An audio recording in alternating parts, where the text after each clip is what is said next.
Pernahkah Anda ngalami dan kemudian berpikir, saya mau maju, saya belajar sungguh-sungguh, tapi kenapa saya masih saja selalu gagal? Sedangkan ada orang-orang yang belajar persis sama, tapi mereka bisa berhasil. Kok saya selalu gagal? Di mana letak perbedaannya?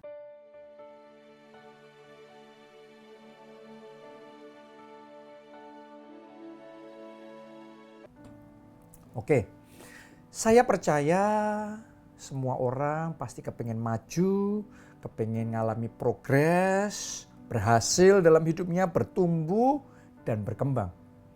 Tapi pada kenyataannya berapa banyak yang benar-benar maju, benar-benar mengalami progres, bertumbuh, berkembang, berhasil di dalam kehidupannya. Kenapa? Karena seringkali kita salah dalam belajar. Seringkali yang kita pelajari adalah metodenya dulu, sistemnya dulu, caranya dulu, teknik-tekniknya dulu.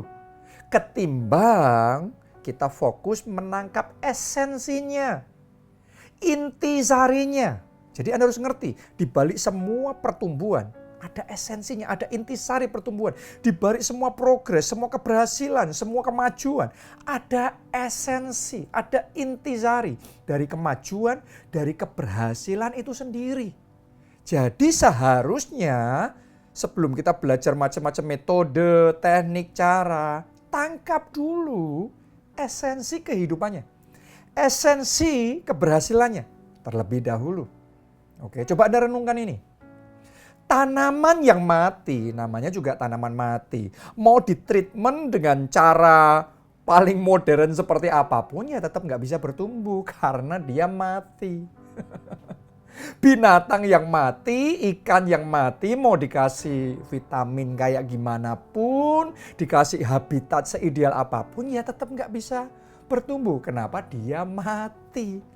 Esensi kehidupannya nggak ada. Maka pertumbuhan nggak mungkin terjadi walaupun dipakai cara-cara teknik yang modern sekalipun. Nggak ada hasilnya karena esensinya kehidupan belum ada di situ. Dalam kehidupan rohani kita juga sama. Kalau kita jadi orang Kristen yang kehidupan rohnya belum dihidupkan oleh Roh Kudus, semua pengetahuan teologi yang kita bisa pelajari itu tidak berguna. Kenapa? Karena Anda bisa ngelihat nggak? Anda pernah dengar nggak orang-orang yang ahli teologi tapi hidupnya nggak ada perubahan. Hidupnya tidak jadi berkat. Dan kehidupan rohaninya nggak bertumbuh. Kenapa? Karena kehidupan rohnya memang belum dihidupkan. Esensinya belum ada. Jadi nggak mungkin ada pertumbuhan, nggak mungkin ada progres kemajuan. Oke, ya. Demikian juga gereja. Gereja kalau belum ada esensi dalam kehidupan rohnya, susah untuk mengalami pertumbuhan. Mau ditreatment dengan cara yang macam-macam, metode pertumbuhan gereja, jurus-jurus teknik-teknik pertumbuhan gereja, gak ada gunanya. Kenapa? Karena esensi kehidupan rohnya belum ada di situ tuh. Ya, demikian pula di dalam pekerjaan. Kalau kita belum menangkap esensi keberhasilan, maka berapa banyak orang gonta-ganti pekerjaan, macam-macam, pakai jurus macam-macam.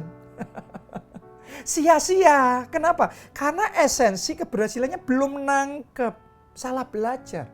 Nggak ada hasilnya apa-apa. Artinya kalau kita mau bertumbuh, kita mau mengalami kemajuan, progres, keberhasilan, terlebih dahulu tangkap esensinya, esensnya. Ya baru kemudian Anda belajar sistemnya, caranya, metodenya. Ya, selama esensi kehidupan itu kuat, tanaman kalau punya esensi kehidupan kuat, dia boleh ada di tempat yang kurang ideal atau tidak ideal, tapi dia tetap hidup tuh, tetap survive. Ya, apalagi kalau ditambah dengan perawatan yang modern, dengan pupuk yang luar biasa, dengan teknologi yang canggih, maka pertumbuhannya jauh lebih kencang. Jadi artinya esensi kehidupan itu yang menentukan. Yang pertama, terus sistem, teknologi, ya cara itu yang akan mendukung kemajuannya, pertumbuhannya. Ikan juga sama, kalau ikan punya esensi kehidupannya kuat, maka dia akan tetap hidup, dia akan tetap survive, dia akan berkembang walaupun mungkin nggak ideal. Karena di tempat yang tidak ideal.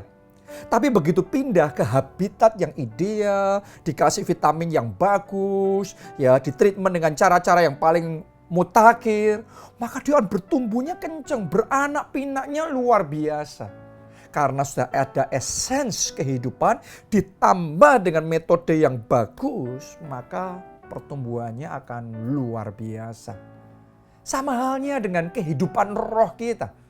Saudara, kalau kehidupan rohnya sudah hidup, sudah ada, Anda sudah mengalami zaman Roh Kudus, ya, maka saudara dengan bekal Alkitab saja, saudara bisa bertumbuh dalam kehidupan roh saudara. Apalagi dibekali dengan pewahyuan, peremaan-peremaan dari hamba-hamba Tuhan yang dipakai Tuhan, luar biasa. Anda cepat sekali mengalami pertumbuhan rohani yang luar biasa. Karena esensinya sudah ada. Ya, gereja juga sama. Kalau gereja sudah mengalami ada esensi kehidupan roh, kegeraan rohnya itu sudah ada. Mau pakai sistem manajemen kayak apapun, sistem pemuritan kayak apapun, gereja tetap akan bertumbuh. Tapi begitu diperlengkapi dengan sistem yang bagus, pembukaan yang lebih, peremaan yang lebih, maka pertumbuhannya akan kencang sekali. Ledakan rohaninya akan luar biasa. Saya perhatikan ada pendeta-pendeta yang sering ikut seminar-seminar. Seminar pertumbuhan gereja, seminar kelompok sel, seminar pemuritan, penginjilan, macam-macam seminar. Tapi anehnya gini, gak peduli mereka belajar kayak gimana pun, kayaknya nothing works. Kayaknya gak ada yang mereka praktekkan yang berhasil. Ya, jadi kayaknya sia-sia apa yang mereka pelajari itu. Tapi sebaliknya ada hamba-hamba Tuhan yang paling kita bisa lihat jelas adalah Bapak rohani kita, yaitu Pak Obadja. Dimanapun dia belajar tentang pertumbuhan gereja, tentang kelompok sel, tentang apapun juga, teknik, metode dan lain sebagainya yang berkaitan dengan pelayanan. Waktu dia pulang, dia praktekkan, selalu terjadi ledakan pertumbuhan yang lebih kuat, lebih kencang. Kenapa? Sederhana, karena sudah ada esensi kehidupan roh yang kuat di dalam gereja kita. Jadi mau pakai teknik apapun ya jalan aja, ya maju aja, ya bertumbuh aja. Ya, tapi kalau diperlengkapi dengan teknik yang lebih baik, metode yang lebih baik, pembukaan yang lebih luar biasa, tingkat kemajuannya jauh lebih pesat.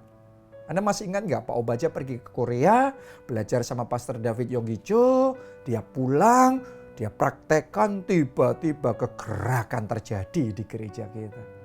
Dia pergi ke Singapura, belajar sistem kelompok sel, terus pulang, wah ngalami kemajuan. Padahal teman-teman pendeta yang lain yang pergi ke Singapura yang sama, belajar yang persis sama materinya, banyak yang nggak ngalami apapun.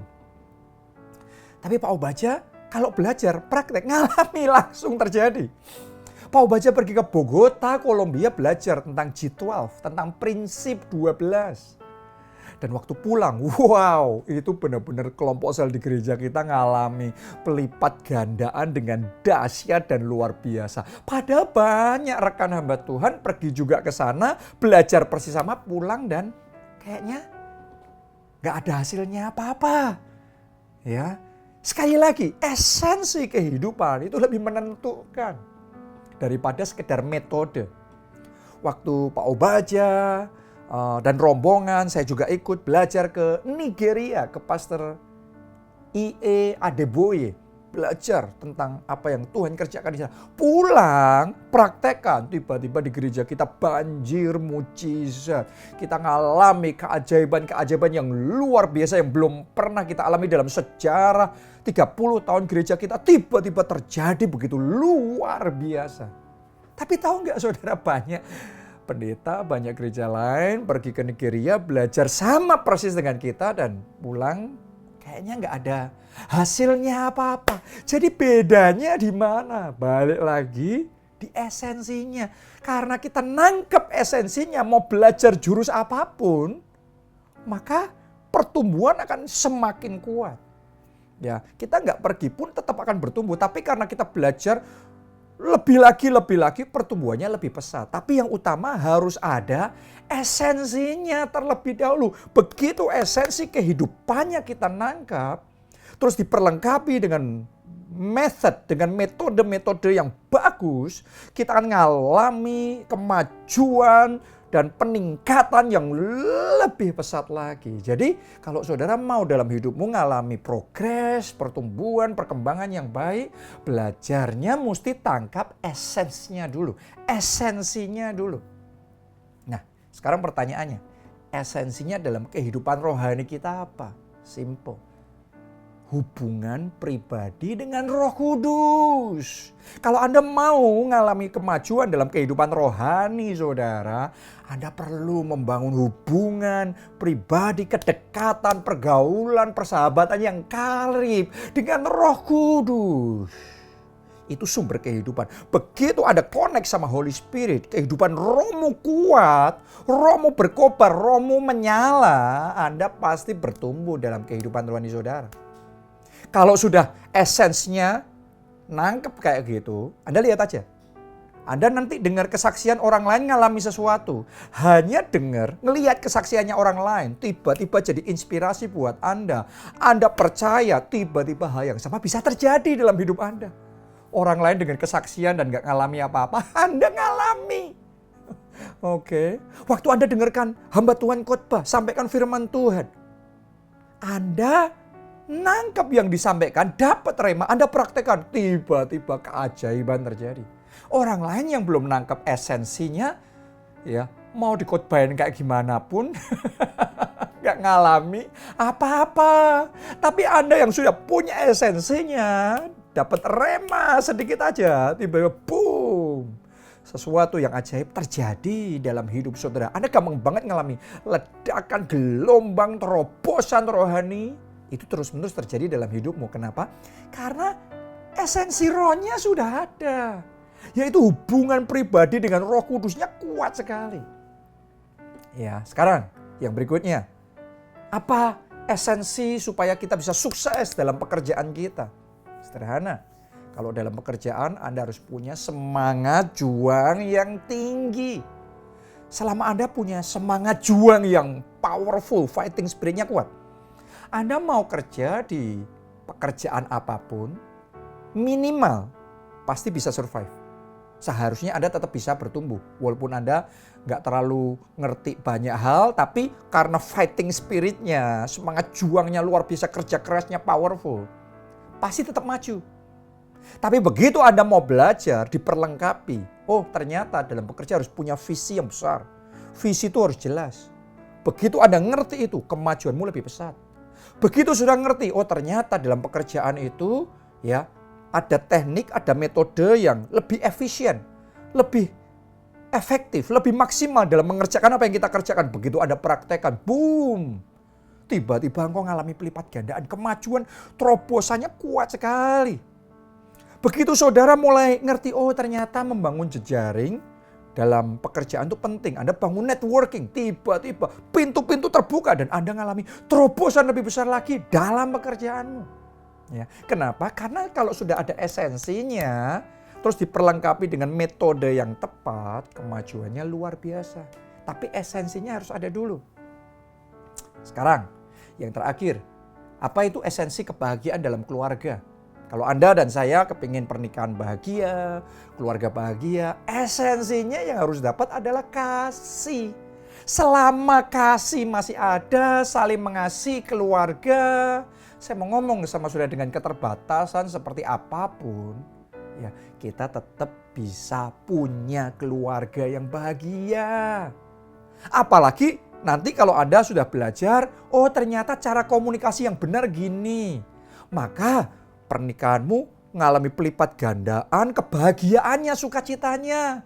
Oke, Anda sekarang sudah belajar, oh ternyata cara mendidik anak yang tepat itu seperti ini. Maka saudara akan menikmati, wow luar biasa sekali. Keluarga saudara, anak-anak saudara akan bertumbuh jadi anak-anak yang berkualitas. Pribadi-pribadi yang membanggakan dan kebahagiaan keluarga saudara juga berlipat kali ganda lagi. Kenapa? Sudah ada esensinya. Kalau esensinya kasih belum ada, saudara tahu teknik macam-macam, nggak ada artinya. Sia-sia, engkau nggak akan punya keluarga yang bahagia. Kalau keluargamu mau bahagia, esensi kasih itu harus nangkep dulu, ada dulu, harus berkobar dulu. Baru kemudian semua yang lain bisa berguna. Jadi saya ajak Anda semua belajar tangkap esensinya. Oke, kemudian berikutnya baru perlengkapi dengan belajar metode macam-macam, teknik, cara macam-macam, itu akan membantu saudara. Anda yang diberkati dengan sharing ini, ketikkan di kolom komen, tangkap esensinya. Ayo ketikkan tangkap esensinya. Jangan lupa juga saudara subscribe di channel CSM, kasih likes dan sharekan sama teman-teman Anda yang lain supaya kita semua diberkati dan jadi berkat. Salam keluarga Allah, Tuhan Yesus memberkati.